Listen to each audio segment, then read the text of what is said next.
అంతర్జాతీయ స్థాయిలో హైదరాబాద్ నగరాన్ని అప్పట్లో సీఎం చంద్రబాబు నాయుడు తీర్చిదిద్దడంతోనే ఈరోజు ప్రపంచ స్థాయిలో గుర్తింపు సాధించిందని తణుకు ఎమ్మెల్యే ఆరుమిల్లి రాధాకృష్ణ పేర్కొన్నారు. భారతదేశంలోనే అత్యధికంగా సాఫ్ట్వేర్ ఎగుమతులు హైదరాబాద్ నుంచి జరుగుతున్నాయి అంటే కేవలం చంద్రబాబు నాయుడు వేసిన విత్తనం మాత్రమేనని ఆయన అన్నారు.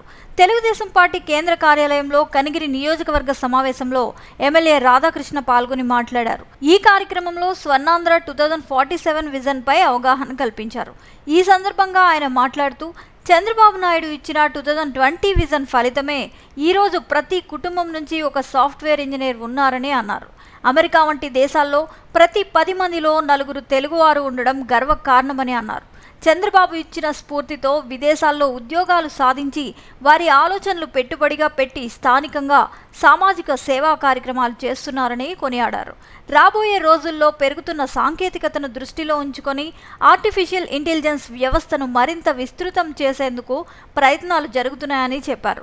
ఈ క్రమంలో రాజకీయ నాయకులు సైతం సాంకేతిక పరిజ్ఞానాన్ని అందిపుచ్చుకునేలా ప్రణాళికలు సిద్ధం చేసుకోవాలని సూచించారు. మనమిత్ర యాప్ ద్వారా సుమారు 150 సేవలను ప్రభుత్వం వాట్సాప్ ద్వారా అందిస్తోందని వెల్లడించారు. 2047 విజన్ ద్వారా రాబోయే తరాలకు మరిన్ని సేవలను విస్తృతం చేసేందుకు ప్రభుత్వం కృషి చేస్తోందని ఎమ్మెల్యే రాధాకృష్ణ చెప్పారు. ఈ కార్యక్రమంలో కూటమి నాయకులు, కార్యకర్తలు పాల్గొన్నారు. ఈ రోజు మనతో అభిప్రాయాలు పంచుకోవడానికి వచ్చారు.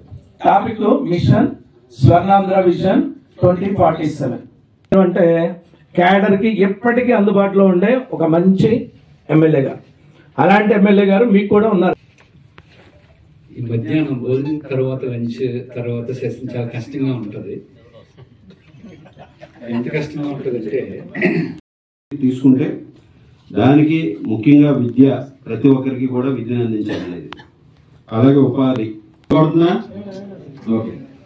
శ్రామిక విస్తరణ, పట్టణీకరణ. ఈరోజు గ్రామాల్లో ఎక్కువ మంది ఉంటున్నాం, రాబోయే రోజుల్లో పట్టణీకరణ, అలాగే డిజిటల్ గవర్నెన్స్, మన గవర్నమెంట్ విధానాలన్నీ కూడా ఈరోజు ఇటువంటి అంశాలతో ఏర్పరచుకోవడం జరిగింది. అలాగే